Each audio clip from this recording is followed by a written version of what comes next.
The gunshot echoed through the valley like a thunderclap, sending a flock of startled crows into the crimson sunset sky above Pecos, Texas. Abram Owens ducked instinctively behind the weathered oak tree, his heart hammering against his ribs as lead splintered bark mere inches from his face.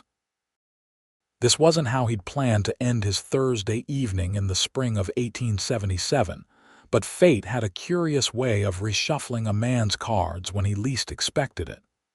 "I told you to stay off my property, Owens." The voice of Thaddeus Blackwater, local cattle baron and the most detested man in Pecos County, carried across the meadow. Next bullet won't miss. Abram didn't doubt it. At 32, he'd survived enough close calls to know when a man meant business, and Blackwater certainly did. But he hadn't been trespassing, he'd been tracking a wounded calf that had wandered from his modest ranch. The boundary line between their properties had always been disputed, though Blackwater seemed determined to settle it with gunpowder rather than proper surveying. "Your property ends at the creek, Blackwater, and you know it," Abram shouted back, checking his Colt revolver. 6 bullets. He didn't want to use them, but he wouldn't die today without a fight. "I'm just collecting what's mine." Another shot rang out, closer this time. Abram gritted his teeth. He'd never been one for violence, but 5 years of fighting in the war had taught him when retreat was the better part of valor. The calf wasn't worth dying over. In one fluid motion, he mounted his paint horse, Thunder, and spurred him eastward toward town, ducking low in the saddle. As the horse's hooves thundered across the dusty plains, Abram's mind drifted to how he'd ended up here. After the war, he'd wandered west with nothing but nightmares and a restless spirit, eventually settling in Pecos with hopes of building something permanent. The small ranch he'd established was modest, but his every fence post and cattle brand a testament to his determination to put down roots after years of drifting. The lights of Pecos gradually emerged from the growing darkness. Despite its reputation as a rough cattle town, it had been good to Abram. The townsfolk were hardworking people who minded their business and respected a man who did the same. He slowed Thunder to a trot as they reached the main street, the horses breathing heavy but steady. The Silver Dollar Saloon glowed with lantern light, piano music and raucous laughter spilling from its swinging doors. Abram hesitated before dismounting. He needed a drink to calm his nerves, but he wasn't in the mood for the typical Friday night revelry. Still, information traveled through saloons faster than telegraph wires, and he needed to know if Blackwater was making trouble for anyone else. He tied Thunder to the hitching post, patted the horse's sweaty neck, and pushed through the batwing doors.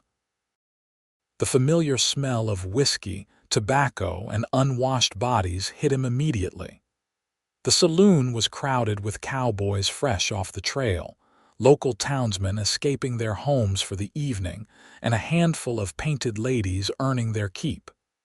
"Abram," called Vernon Miller, the aging bartender. "Thought you'd be home with your feet up by now." Abram removed his hat and made his way to the bar, nodding greetings to familiar faces. "Had some trouble with Blackwater. Again." Vernon's face darkened as he poured Abram a whiskey. "That man's pushing his luck. Sheriff can't keep looking the other way forever." "Sheriff's too busy counting Blackwater's money to notice," Abram muttered, tossing back the whiskey in one burning gulp. "One more, please." As Vernon refilled his glass, the piano music abruptly stopped. The sudden silence drew Abram's attention to the small stage at the far end of the room, where a slender woman in a modest blue dress now stood. Her auburn hair was pinned up, revealing a graceful neck and delicate features that seemed out of place in the rough establishment. "Gentlemen," announced Silas Cooper, the saloon owner, "please welcome Miss Darcy Grayson, all the way from New Orleans." A polite smattering of applause followed, but Abram noticed most men were too stunned by her refined appearance to respond properly. She didn't look like the usual entertainment found in frontier saloons. Then she began to sing. Her voice filled the room like liquid silver, a haunting melody about lost love and distant shores that silenced even the rowdiest patrons. Abram found himself transfixed, his second whiskey forgotten in his hand. There was something in her voice that spoke of experience beyond her apparent youth, a soulful quality that made his chest ache with emotions he'd long suppressed. "Beautiful, ain't she?"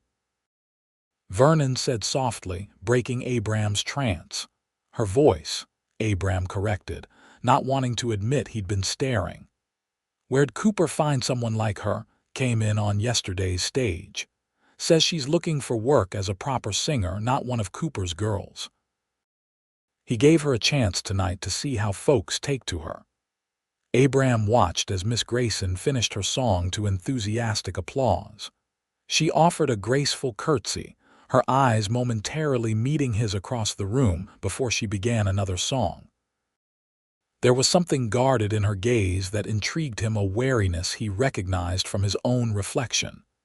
"She's staying in town?" Abram asked, trying to sound casual. Vernon chuckled. "Took a room at Widow Holloway's boarding house. And before you get ideas, half the unmarried men in town are already planning to court her." Abram shook his head, finishing his drink. "I've got a ranch to run. No time for courting." But even as he said it, he found himself lingering, listening to one more song before reluctantly stepping back into the night. The next morning dawned clear and crisp. Abram was up before sunrise, as usual, tending to his small herd and repairing a section of fence that had come loose during a recent storm.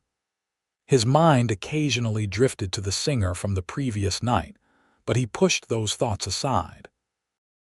A rancher with barely enough to keep himself afloat had no business daydreaming about a woman like that. Around midday, he rode into town for supplies. Pecos was bustling with Saturday activity wagons lined the main street. Children darted between storefronts, and women gathered in groups exchanging news and gossip. Abram tied thunder outside the general store and was reaching for the door when he noticed Miss Grayson across the street, struggling with several packages. Without thinking, he changed direction and crossed to her. "Need some help, madam?" She looked up, startled, recognition dawning in her eyes. "You were at the saloon last night." Her voice carried the faintest hint of a southern accent, softer now than when she sang. "Abram Owens," he introduced himself, tipping his hat. "I'd be happy to carry those for you." She hesitated, studying him with intelligent green eyes. "That's kind of you, Mr. Owens. I'm Darcy Grayson." She surrendered 2 of her packages. "I'm staying at Mrs. Holloway's boarding house. It's not far." They walked side by side down the wooden sidewalk, attracting curious glances from townsfolk. "Did you really come all the way from New Orleans?" Abram asked. Something flickered across her face, caution perhaps. "Yes, I needed a change of scenery." Her tone discouraged further questions about her past. "Well, Pecos certainly offers different scenery, though I can't imagine it compares to New Orleans." A small smile touched her lips. "It has its own charm. The vastness of the land is freeing in a way." Abram nodded, understanding perfectly. "That's why I settled here. After the war, I couldn't stand being hemmed in by too many buildings or too many people." "You fought?" she asked. "Confederate cavalry." 5 years I'll never get back." He rarely discussed this with anyone, but something about her made it easy to speak. "You lose something out there you can never quite find again." Her eyes softened. "Yes, war takes things from everyone, even those who stayed home." They reached the boarding house, a tidy 2-story building with a wide porch. As they climbed the steps, the front door burst open and a small boy barreled out, nearly colliding with Darcy. "Samuel!" she exclaimed, quickly setting down her remaining packages to catch the child. "What did I tell you about running indoors?" The boy, no more than 4 or 5 years old, looked up at her with wide brown eyes so similar to Darcy's that Abram immediately understood. This was her son.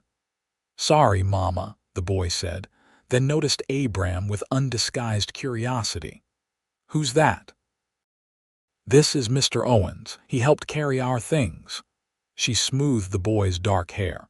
"Mr. Owens, this is my son, Samuel." Abram crouched down to the boy's level. "Pleasure to meet you, Samuel." He extended his hand, which the boy shook solemnly. "That's a fine grip you've got there." Samuel beamed. "Mama says a handshake tells you about a man." "Your mama's right about that," Abram said, standing again. He couldn't help noticing the absence of a wedding ring on Darcy's finger, though he knew better than to make assumptions. Life dealt complicated hands, especially to women traveling alone with children. "Thank you for your assistance," Darcy said formally, taking the packages from him. "Samuel, say goodbye to Mr. Owens." "Goodbye, Mr. Owens," the boy chirped. "Are you a real cowboy? Do you have a horse?" "Can I see it sometime, Samuel?" Darcy warned gently. Abram laughed. "I suppose I am, and I do have a horse.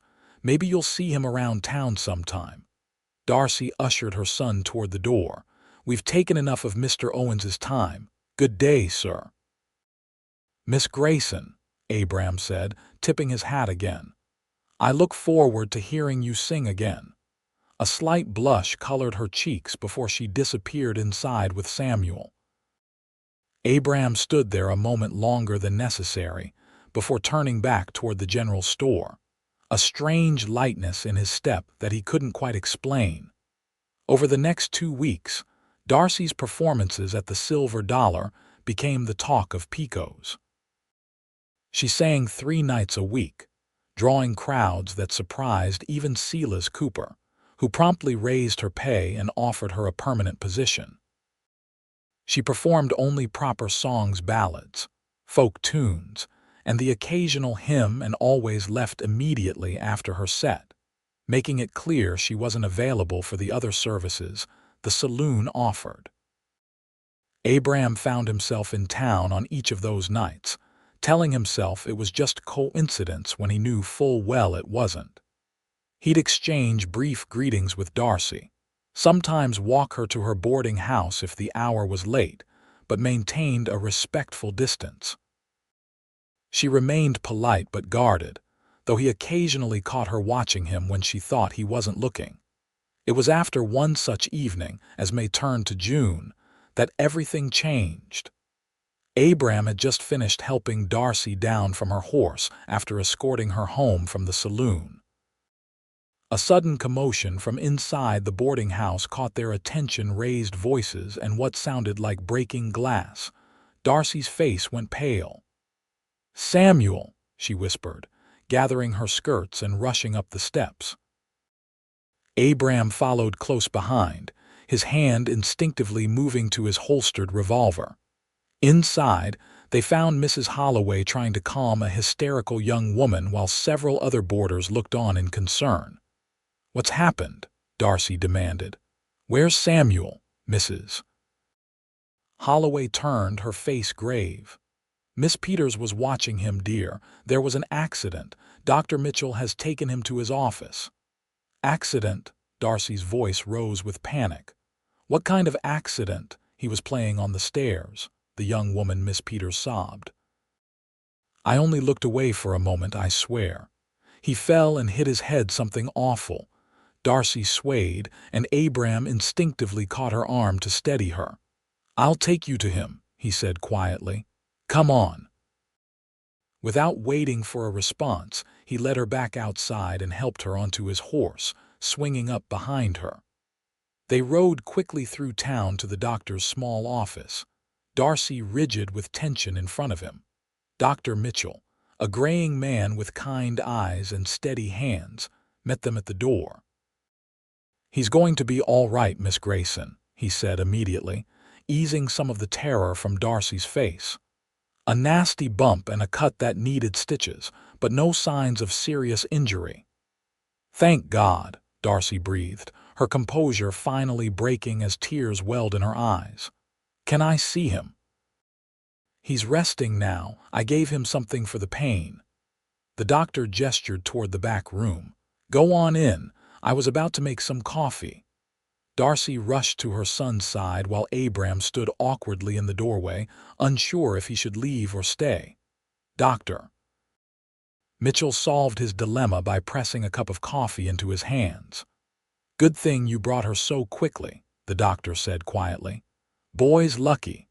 Could have been much worse." Abram nodded, watching as Darcy gently stroked Samuel's sleeping face, whispering words he couldn't hear.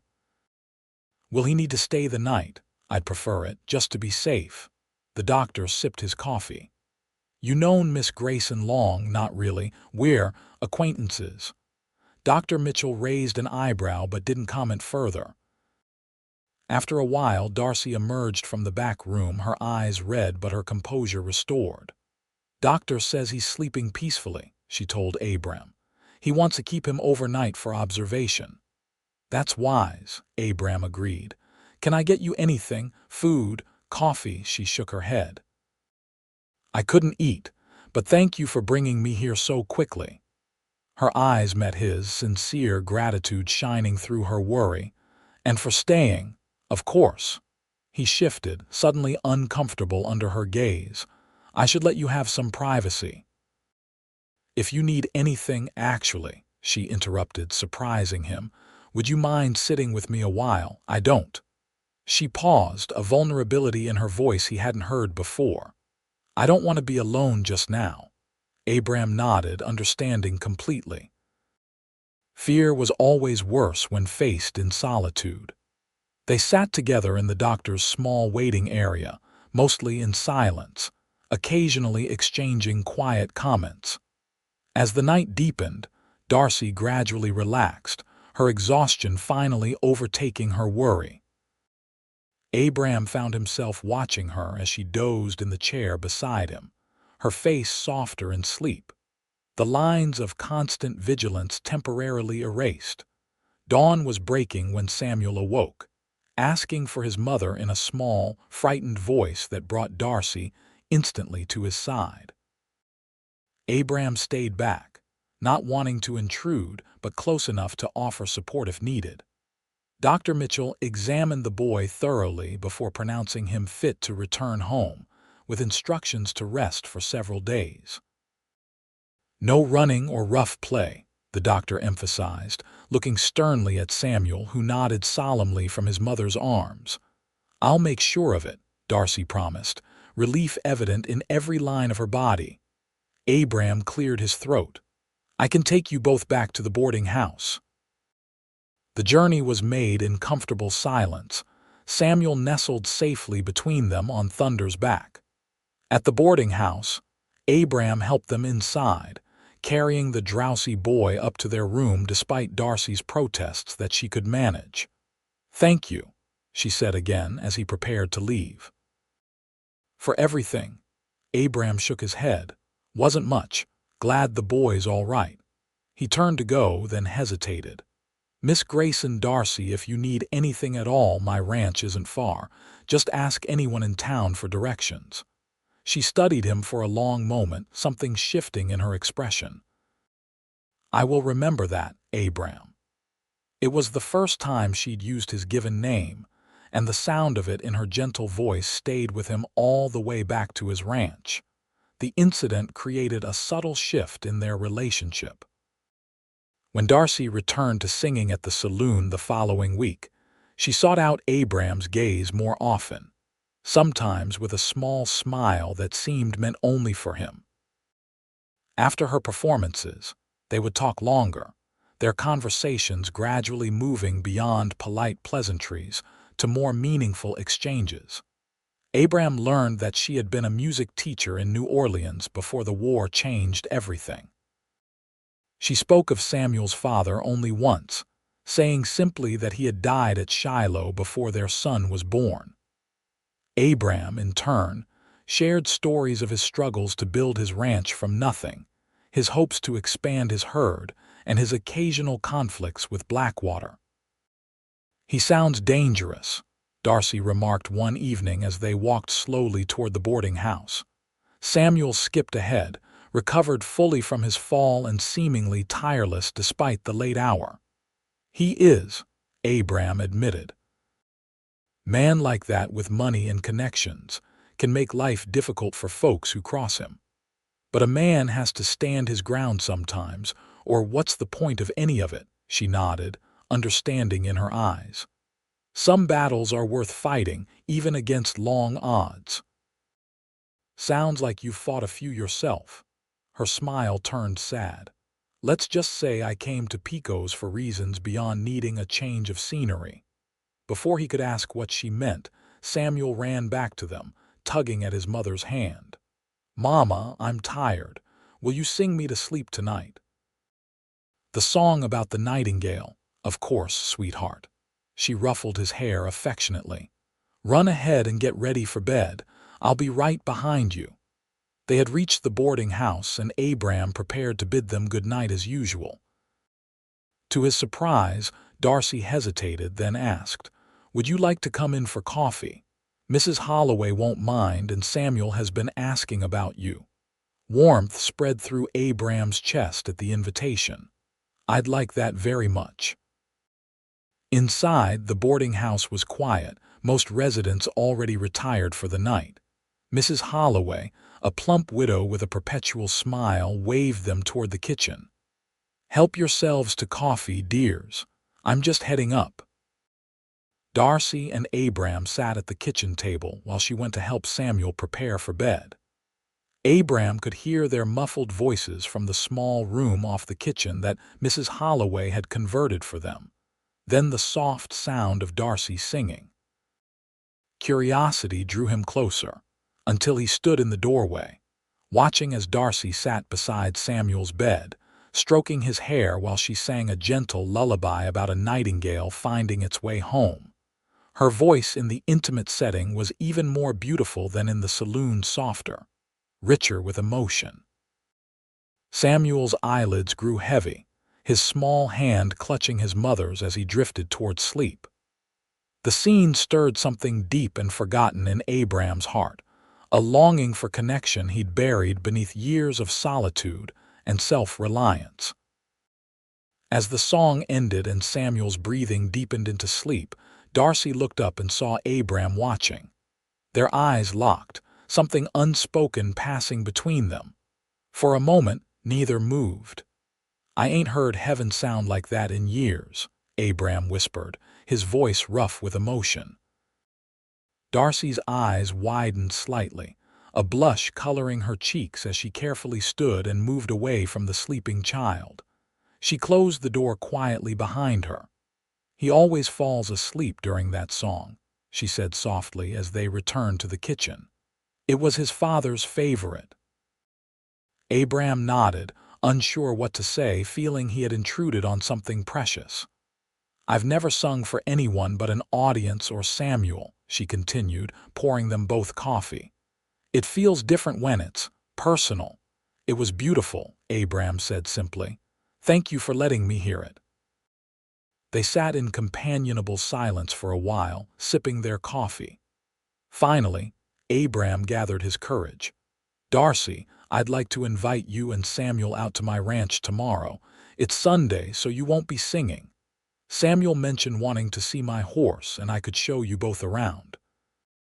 Maybe have dinner." She looked surprised, then thoughtful. "That would be nice. Samuel would love it. He's never been on a real ranch before." "Just Samuel?" Abram asked, his tone light but his eyes searching hers. A smile tugged at her lips. "I think I might enjoy it too." Abram rode back to his ranch that night feeling lighter than he had in years, already planning what he would show them first, what he would cook for dinner, how he could make the modest ranch house more presentable. The next day dawned bright and clear, a perfect June Sunday. Abram spent the morning in a flurry of activity, cleaning the ranch house, preparing a simple but hearty stew, and even cutting wildflowers from the meadow to place on the table. He felt foolish doing it, like a schoolboy trying to impress his first sweetheart, but couldn't stop himself. He rode into town just after noon, finding Darcy and Samuel waiting on the boarding house porch. Samuel's excitement was contagious, his questions about the ranch and its animals coming in a rapid stream that made both adults laugh. Abram lifted the boy onto Thunder's back, then helped Darcy up behind him, and they set off toward the ranch. "It's not much," Abram warned as they approached the simple frame house set against a backdrop of rolling hills. "But it's mine, free and clear." "It's wonderful," Darcy said, genuine admiration in her voice as she took in the neat fences, the small but healthy herd of cattle grazing in the distance, and the sturdy barn beside the house. "You've built all this yourself?" Abram nodded, a surge of pride warming him. "Started with just 10 acres and 2 cows. Now I've got 80 acres and 30 head. Not enough to make me rich, but enough to get by." Samuel could barely contain himself as Abram showed them around. He marveled at the cattle, giggled when the barn cats rubbed against his legs, and begged to help feed the chickens. Darcy watched her son with obvious delight, her usual reserve melting away in the sunshine and open air. "He needs this," she confided to Abram as they watched Samuel cautiously approach a newborn calf. "Space to run, animals to care for. In New Orleans we lived in 2 rooms above a shop. He had books and music, but not this. Freedom. Children should have room to grow," Abram agreed. "I grew up on a small farm in Virginia. Wasn't much, but I had fields to run in and critters to chase. Shapes a person." They spent the afternoon exploring the ranch. Abram showed Samuel how to groom Thunder, let him collect eggs from the henhouse, and even put him up on the saddle for a gentle ride around the corral. The boy's eyes shone with excitement, his questions endless and enthusiastic. "Can we stay forever, Mama?" Samuel asked as they sat down to dinner in Abram's kitchen, the savory aroma of beef stew filling the air. Darcy's cheeks colored. "Samuel, that's not polite. Mr. Owens was kind enough to invite us for the day." "But I like it here," the boy persisted. "And I think Mr. Owens likes having us here. Don't you?" He turned his innocent gaze to Abram. Abram cleared his throat, meeting Darcy's embarrassed look with a smile. "I surely do, Samuel, and you're welcome to visit any time your mama says it's all right." After dinner, as the sun began its descent toward the horizon, they sat on the porch watching the changing colors of the sky. Samuel, exhausted from the day's adventures, leaned against his mother's side, his eyelids growing heavy. "I should get him back to town," Darcy said reluctantly. "It's been a wonderful day, Abram. Thank you. Stay," Abram said suddenly, surprising himself. "It's getting late and the ride back would be hard on the boy. I can sleep in the barn. You and Samuel take the house." Darcy hesitated, clearly torn. "I don't know, it wouldn't be proper." "Nothing improper about it, just being practical." He gestured to Samuel, who had now fallen asleep against her. "He's had a big day. Let him rest." After a moment's consideration, she nodded. "All right, but I insist you keep your bed. Samuel and I can manage with blankets by the fire." In the end, they compromised. Abram gave Darcy his bed, made a comfortable pallet by the fire for Samuel, and himself slept on a bedroll on the porch, unwilling to leave them alone in the house despite Darcy's assurances that they would be fine. He woke just before dawn to find Darcy standing at the porch railing, wrapped in a shawl, watching the first fingers of light creep across the eastern sky. "Morning," he said softly, rising to join her. "Sleep well," she nodded. "Better than I have in a long time, actually. It's so quiet here, so peaceful." She turned to look at him, her face soft in the gray light. Samuel is still asleep. He had such a wonderful time yesterday. I'm glad. Abram hesitated, then took a chance. I did too, having you both here. It makes the place feel different, better.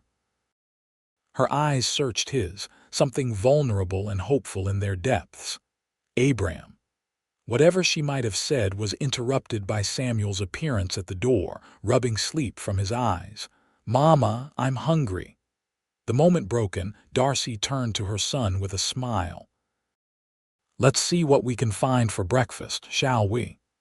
They shared a simple meal of eggs, bacon, and biscuits before Abram took them back to town.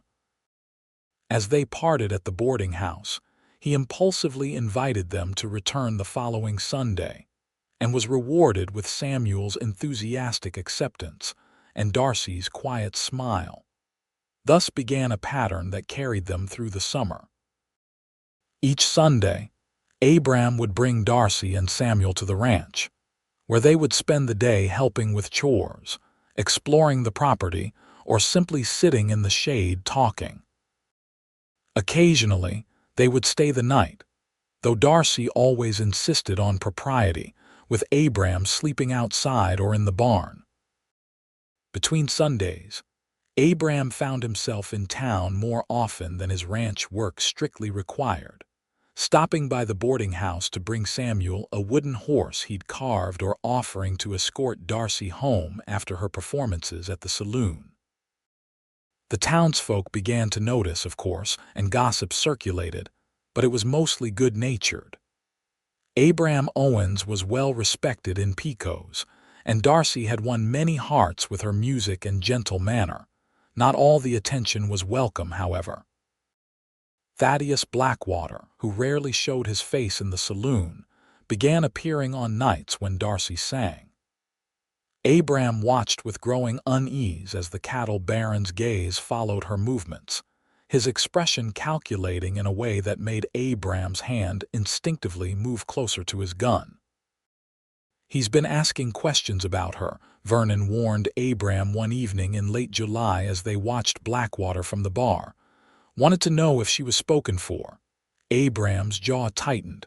What did you tell him? That he'd have to ask her himself. Vernon refilled Abram's glass. But I made sure to mention how often you're seen together.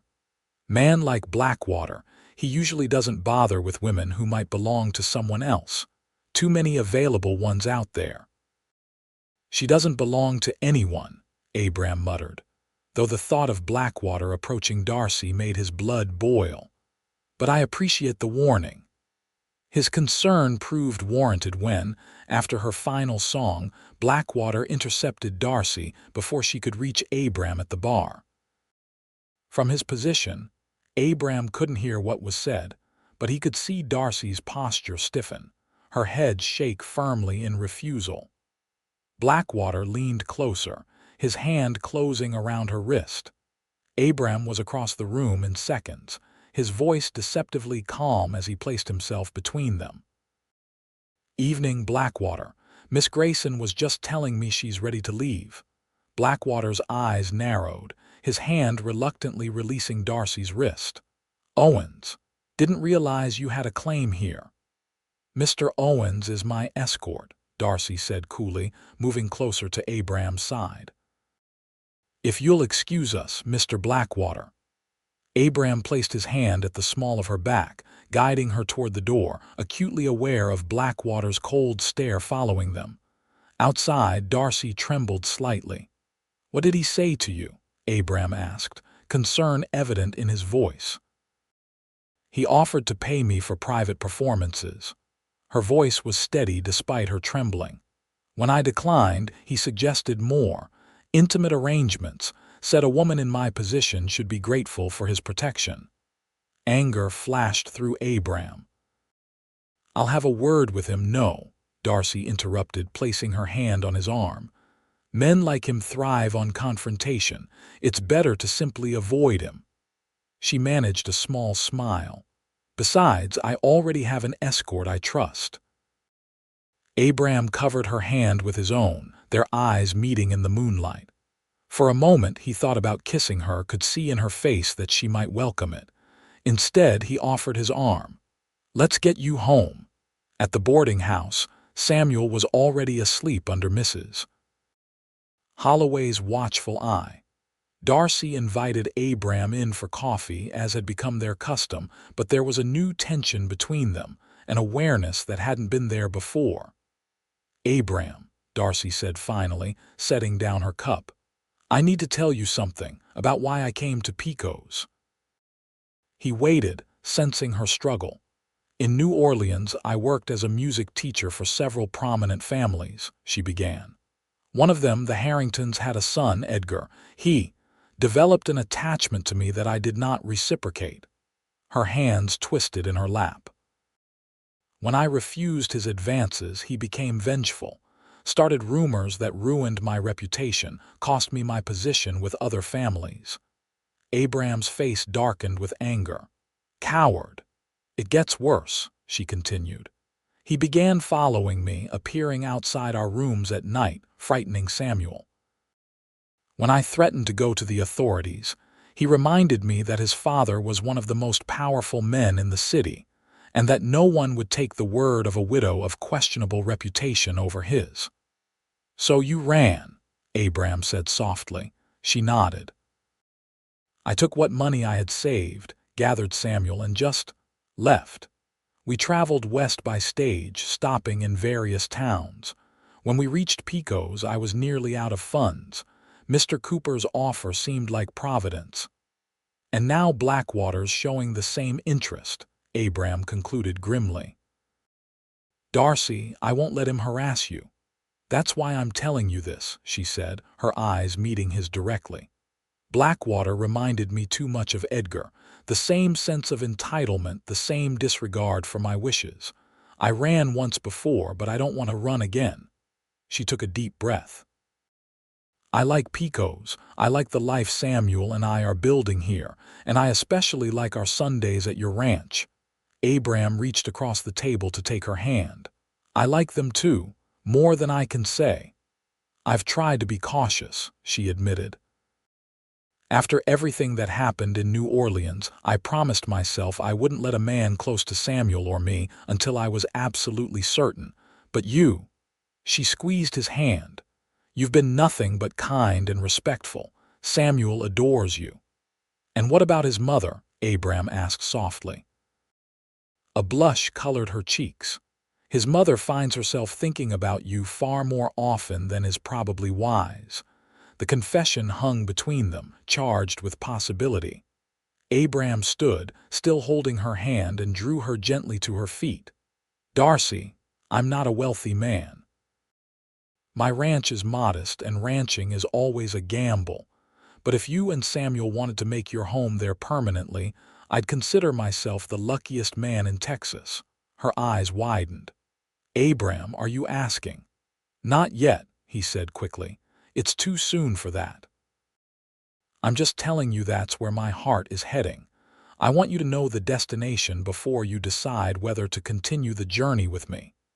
Tears welled in her eyes, but her smile was radiant.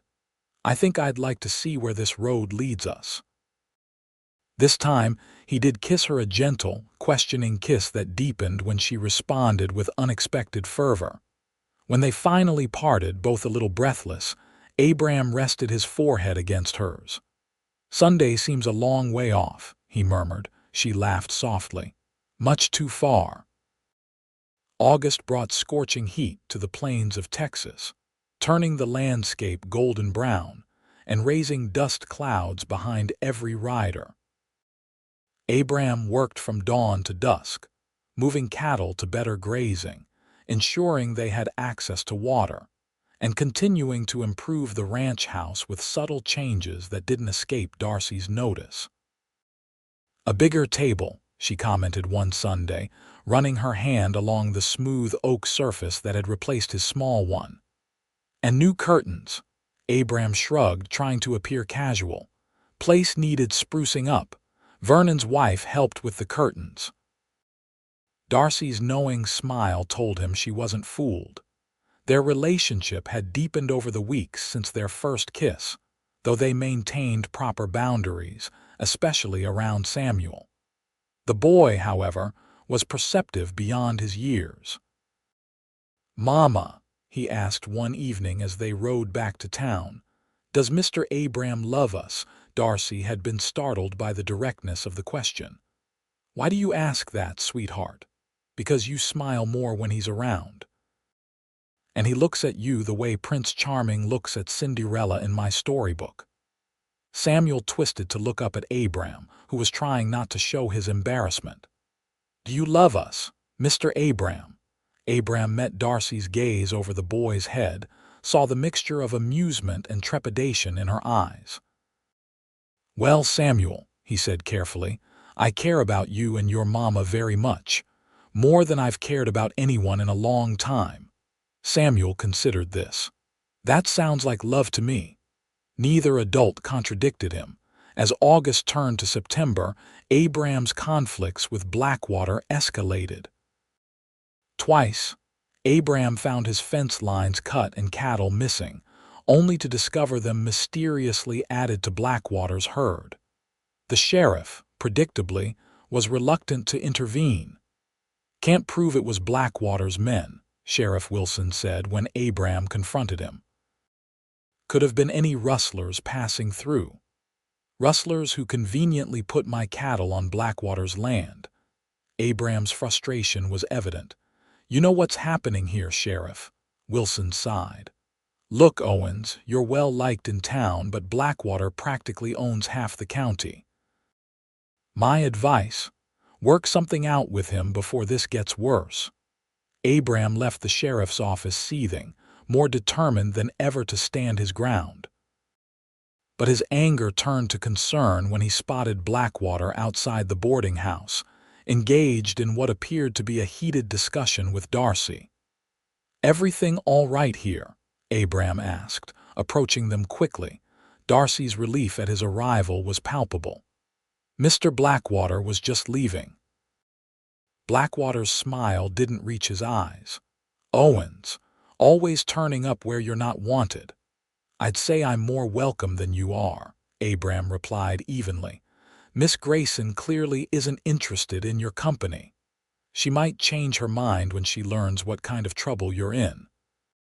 Blackwater turned to Darcy. "Did he tell you his ranch is about to go under? That he's been losing cattle? A smart woman would align herself with someone who can provide stability." "I believe that's exactly what I'm doing," Darcy said coolly, moving to Abram's side. Blackwater's expression hardened. "Have it your way. But remember, I offered you a choice." He tipped his hat mockingly before mounting his horse and riding away. "What was that about?" Abram demanded once Blackwater was out of earshot. Darcy sighed. "He offered me a position singing exclusively for private gatherings at his ranch, at 3 times what Cooper pays me." She shook her head. "When I declined, he suggested I reconsider my association with you. Said you were a man on the verge of ruin, and that he could either hasten or prevent that ruin, depending on my decision." Abram's jaw tightened. "He's trying to intimidate you to get to me. Why? What does he really want, my land?" Abram ran a hand through his hair in frustration. "My property sits between his main holdings and the water rights he wants to control. He's been trying to force me out for 2 years, offering to buy at half what it's worth, then resorting to more underhanded tactics when I refused. And now he sees me as leverage," Darcy concluded. "Abram, I won't let him use me against you." "I'm more concerned about him using me against you," Abram admitted. "Darcy, maybe we should be more careful, at least until—" "No," she interrupted firmly. "That's exactly what he wants, to separate us, make us both more vulnerable." Her eyes were resolute. "I ran from one bully already. I won't run from another, and I won't let him dictate whom I care for." Her determination bolstered his own courage. "Then we stand together." He took her hand, squeezing it gently. "But I want you and Samuel to be careful. Blackwater's not a man to cross lightly." That night, after Darcy's performance at the saloon, Abram escorted her back to the boarding house as usual. But something felt wrong. The streets were too quiet, the shadows too deep. His instincts, honed by years of war and frontier living, put him on high alert. "Get inside quickly," he murmured to Darcy as they reached the boarding house. "Lock your door tonight. You feel it too," she whispered, glancing around uneasily. "Like we're being watched." He nodded grimly. "Just being cautious.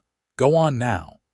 He waited until she was safely inside before turning to leave, his hand resting on his holstered revolver. He'd taken only a few steps when voices emerged from the alley beside the boarding house. "Owens." A word. 3 men stepped from the shadows, Blackwater's hired hands, recognizable by the distinctive brand on their vests. Abram stood his ground, assessing his options.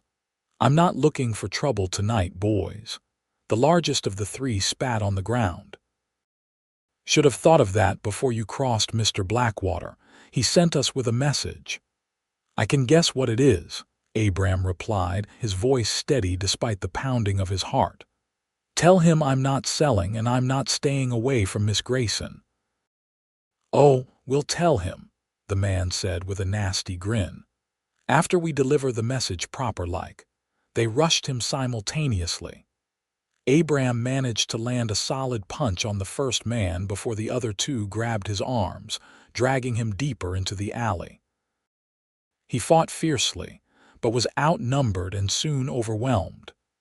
The blows came methodically, designed to hurt but not to kill, to deliver the promised message without crossing the line into murder.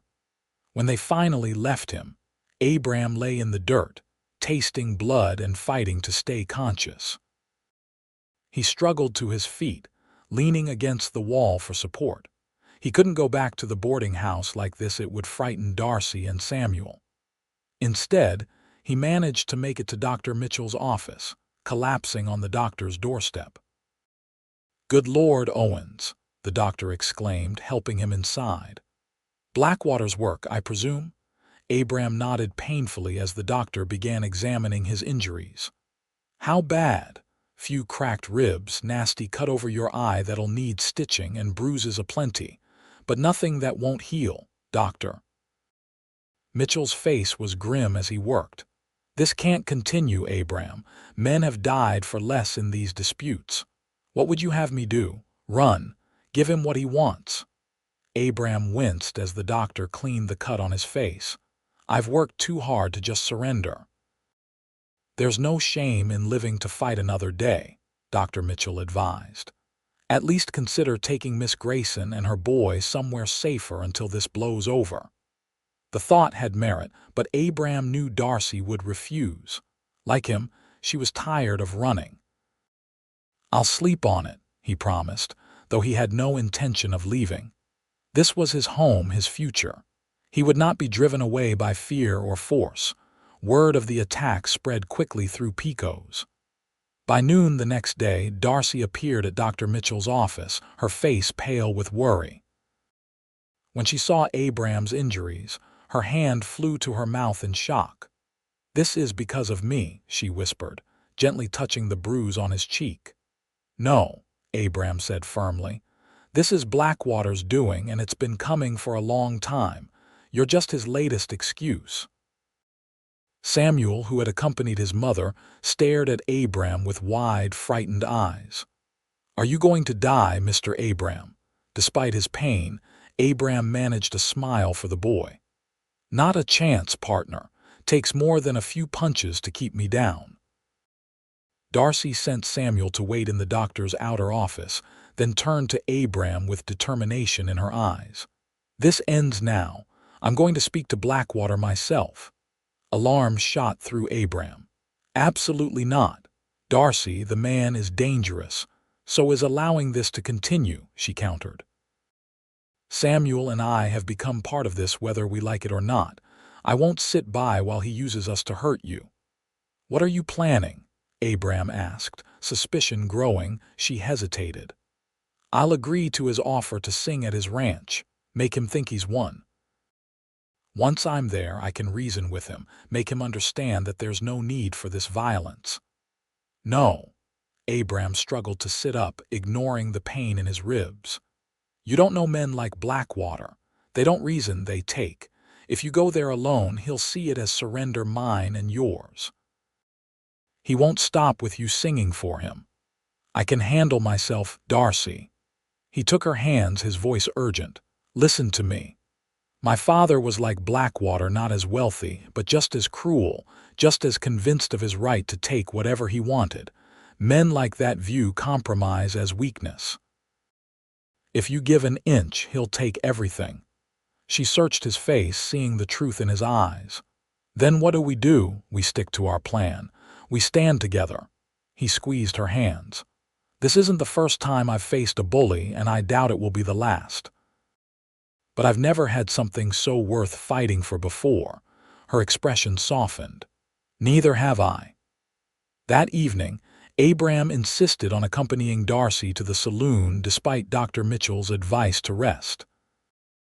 He sat at his usual table, ignoring the stares and whispers his bruised face attracted, determined to show Blackwater and the town that he would not be intimidated.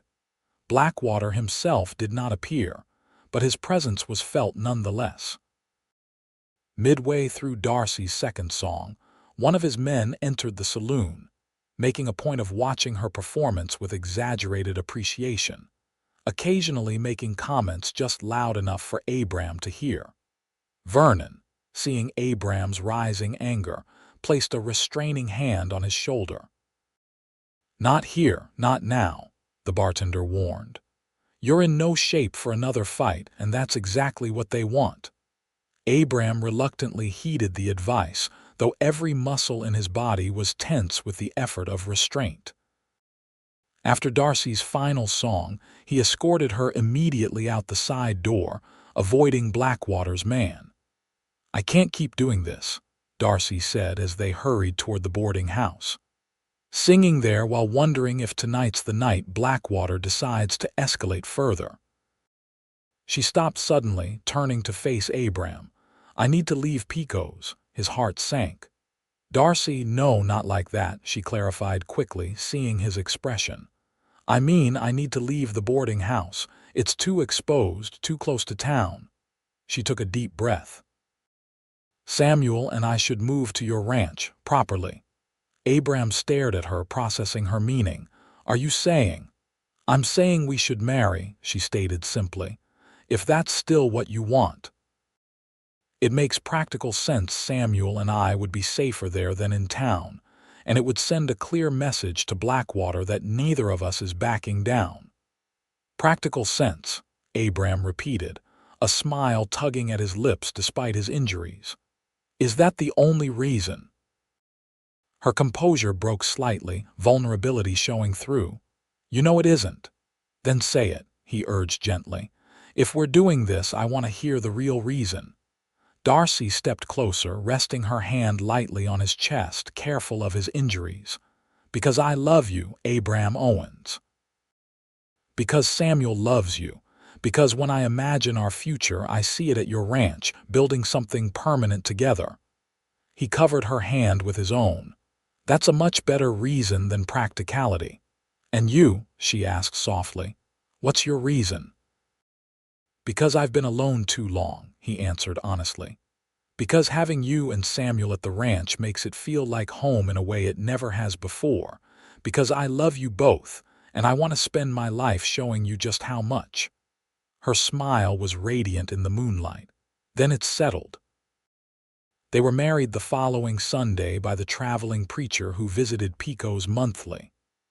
It was a simple ceremony in the town's small church, attended by Vernon and his wife, Dr. Mitchell, Mrs. Holloway, and a few other townsfolk who had become friends. Samuel stood proudly beside them, holding the simple gold band Abram had purchased from the general store until the moment came to place it on Darcy's finger. "I now pronounce you man and wife," the preacher declared, beaming at the couple. "Mr. and Mrs. Owens." Abram kissed his bride to enthusiastic applause, feeling for the first time in years that his life had true purpose. As they left the church, he lifted Samuel onto his shoulders, the boy laughing with delight as they made their way to their waiting wagon, already loaded with Darcy and Samuel's belongings from the boarding house. "Ready to go home?" Abram asked, helping Darcy onto the seat beside him. "More than ready," she replied, her eyes shining with happiness. Word of their marriage reached Blackwater quickly as they had expected. His response came the very next day when Abram discovered another section of fence cut and 3 of his best cattle missing. This time, however, he was prepared. He had asked several neighboring ranchers to witness the damage and track the cattle, providing the evidence the sheriff had claimed was lacking. To everyone's surprise, Sheriff Wilson actually acted on the evidence, riding out to Blackwater's ranch with Abram and 2 deputies. They found the stolen cattle, still bearing Abram's brand in one of Blackwater's corrals. "This is a mistake," Blackwater blustered, his face flushing with anger as the sheriff confronted him. "My men must have found them wandering loose and brought them in for safekeeping." "After cutting Owens's fence to let them wander?" the sheriff asked skeptically. "That's a serious accusation, Blackwater. Cattle rustling carries heavy penalties in this territory." Blackwater's eyes narrowed as he looked at Abram. "This isn't over, Owens, not by a long shot." "Yes, it is," Abram replied evenly. "Next time you or your men trespass on my property or threaten my family, I won't bother with the sheriff. I'll handle it myself." He stepped closer, his voice dropping so only Blackwater could hear. "And I learned how to handle men like you during 5 years of war." Something in Abram's eyes, perhaps the cold certainty of a man who had nothing left to lose and everything to protect, seemed to register with Blackwater. For the first time, uncertainty flickered across the cattle baron's face. The sheriff ordered Blackwater to return the stolen cattle and pay a fine, a token punishment that everyone knew wouldn't truly hurt the wealthy rancher. But combined with Abram's warning and the public humiliation of being caught, it was enough to give Blackwater pause.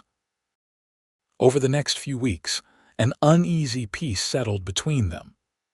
Abram remained vigilant, never riding his property unarmed, but no further incidents occurred. Whether Blackwater had decided Abram's small ranch wasn't worth the trouble or was simply biding his time, no one could say for certain. But as September turned to October, life on the Owens ranch settled into a rhythm of domestic contentment that none of its occupants had ever known before. Darcy continued to sing at the saloon 2 nights a week, with Abram accompanying her each time. The extra income helped them prepare for the coming winter, allowing Abram to make necessary repairs to the house and barn. Samuel started attending the small schoolhouse in Pecos, quickly becoming a favorite of the teacher for his quick mind and love of reading. On cool autumn evenings, they would sit on the porch after supper, Darcy often singing softly while Abram taught Samuel to whittle or identify constellations in the clear Texas sky. Some nights after Samuel was asleep, they would remain outside, wrapped in a blanket against the growing chill, talking about their past, their present, and the future they were building together. "You ever miss New Orleans?" Abram asked one such night, his arm around Darcy as they watched the moon rise over the distant hills. She considered the question thoughtfully. "I miss certain things, the music, the bustle of the city, the smell of magnolias in spring, but not enough to want to go back." She nestled closer against him. "This is home now, you and Samuel and this ranch, even with all its challenges." He thought of the harsh winters, the unpredictable weather that could destroy a year's work in hours, the constant struggle to keep the cattle healthy and safe. "Especially with its challenges," she replied. "There are challenges now, not just yours, and we'll face them together." As winter approached, Darcy transformed the ranch house with small touches that made it truly their home. Curtains she sewed herself, a braided rug before the hearth, wildflowers arranged in mason jars until the first frost took them. She taught Samuel to help with household tasks, and Abram delighted in watching the boy grow stronger and more confident under their shared care. Christmas came, bringing with it a rare snowfall that turned the Texas plains into a glistening wonderland. They celebrated simply but joyfully, with presents wrapped in brown paper, a small pine tree decorated with strings of popcorn and berries, and a feast that Darcy spent days preparing. Samuel received the wooden train set Abram had spent weeks carving in secret, while Darcy was brought to tears by the small piano Abram had purchased from a family leaving Pecos, having it delivered while she was in town. "Now you can sing for us whenever you want," Abram said as she ran her fingers reverently over the keys. "No more riding into town on cold nights." That evening, after Samuel had fallen asleep clutching his new train, Darcy played softly while Abram sat beside her, marveling at how his life had changed in less than a year. From solitary rancher to husband and father, from a man defined by his past to one looking toward the future. As winter gave way to spring, bringing new calves to the herd and wildflowers to the meadows, Darcy shared news that completed their joy. She was expecting a child, due in late summer. Samuel was ecstatic at the prospect of becoming a big brother, asking endless questions about the baby and helping Abram prepare a room next to his own. "Boy or girl?" Abram would ask, his hand resting gently on Darcy's growing belly. "Doesn't matter," she would answer. "As long as they're healthy and have your smile." "And your voice," he would add. "Lord knows we need more of that in this world." The months passed in peaceful anticipation, the confrontation with Blackwater fading into memory as they focused on preparing for the new addition to their family. Abram expanded the ranch's operations, adding more cattle and hiring a young ranch hand to help with the increased workload. Darcy continued to sing occasionally at church events in Pecos, her performances now eagerly anticipated by the entire community. In late July, as the summer heat lay heavy across the land, Abram was awakened one night by Darcy's gentle touch on his arm. "It's time," she whispered, her face calm despite the pain evident in her eyes. Moving with the quiet efficiency they had planned, Abram helped her dress, woke Samuel to tell him they were going to town, and hitched the wagon. The journey to Dr. Mitchell's office seemed endless, each bump in the road causing Darcy to grip his hand tighter. "You'll be all right," he assured her, hoping his voice sounded more confident than he felt. "You and the baby both." Her smile was strained but genuine. "I know, we're Owens now, we're made of stronger stuff, Doctor."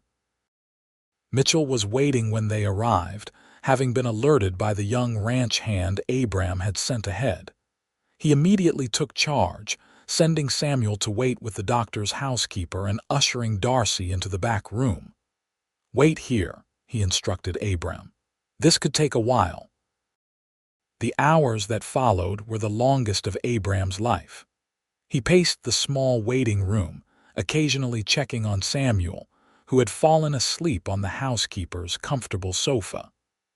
Vernon stopped by with coffee and words of encouragement, as did several other townspeople who had heard the news. Just as dawn was breaking, Dr. Mitchell emerged, fatigue evident in his face but a smile playing at his lips. "You have a son, Abram, a healthy boy with a fine set of lungs." Relief flooded through Abram, followed immediately by concern.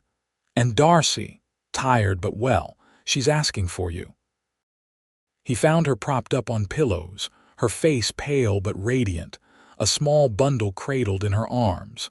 She looked up as he entered, her smile as bright as the rising sun outside. "Come meet your son," she said softly. Abram approached the bed with reverence, gazing down at the tiny red face partially visible among the blankets. "He's perfect," he whispered, overcome with emotion. "Just like his mother." "I thought we might name him James," Darcy suggested. "After your brother." Abram's throat tightened with emotion. He had told Darcy about his younger brother who had died at Gettysburg but hadn't expected her to remember, much less honor him in this way. "James," he repeated, carefully taking the infant when Darcy offered him. "I think that's a fine name." Later that morning he brought Samuel in to meet his new brother. The boy approached cautiously, his eyes wide with wonder. "He's so small," Samuel whispered, gently touching James's tiny hand. "But he's ours, right? Our family." "That's right," Abram confirmed, his arm around Samuel's shoulders. "Our family. The four of us together." They brought James home a few days later, the ranch house now filled with the sounds of a newborn cries that pierced the night, soft coos of contentment, Darcy's gentle lullabies as she rocked him to sleep. Abram found himself pausing in his work to listen, each sound a reminder of the precious life they had created together. One evening, as summer faded toward autumn, Abram returned from checking the herd to find the house unusually quiet. Concerned, he entered silently, hand moving instinctively toward the revolver he still carried. The scene that greeted him in the main room stopped him in his tracks. Darcy sat in the rocking chair by the fire, Samuel leaning against her side as she cradled baby James. She was singing softly, the lullaby he had first heard her sing to Samuel at the boarding house, her voice weaving a spell of peace and security around her children. Samuel's eyes were growing heavy, his body relaxing against his mother as the song continued. James was already asleep, one tiny hand curled around Darcy's finger. The firelight cast a golden glow over all three of them, creating a tableau of such perfect contentment that Abram feared to move lest he break the spell. As the final notes of the lullaby faded, Darcy looked up and saw him standing in the doorway. Their eyes met over the heads of their sleeping children, and in that moment, Abram felt a completeness he had never known before. "I ain't heard heaven sound like that in years," he whispered, his voice rough with emotion. Darcy smiled, the love in her eyes unmistakable. "Welcome home, Abram." And he knew, with absolute certainty, that he was indeed home not just in this house or on this land, but in the hearts of the woman and children who had transformed his solitary existence into a life overflowing with love. Whatever challenges the future might hold, they would face them together, their family bond stronger than any storm that might come their way. As autumn painted the Texas landscape in golds and reds, the Owens family celebrated their first anniversary as a complete unit. Samuel grew taller and more confident by the day, excelling in school and developing a natural talent for working with the horses. Baby James thrived under the adoring attention of his parents and big brother, his laughter becoming a familiar sound around the ranch. Blackwater eventually sold his holdings and moved east, driven not by Abram's warning but by the changing times that were making individual cattle barons less powerful. The railroad came to Pecos, bringing new opportunities and challenges. Abram and Darcy adapted, expanding their operations to include breeding horses as well as cattle.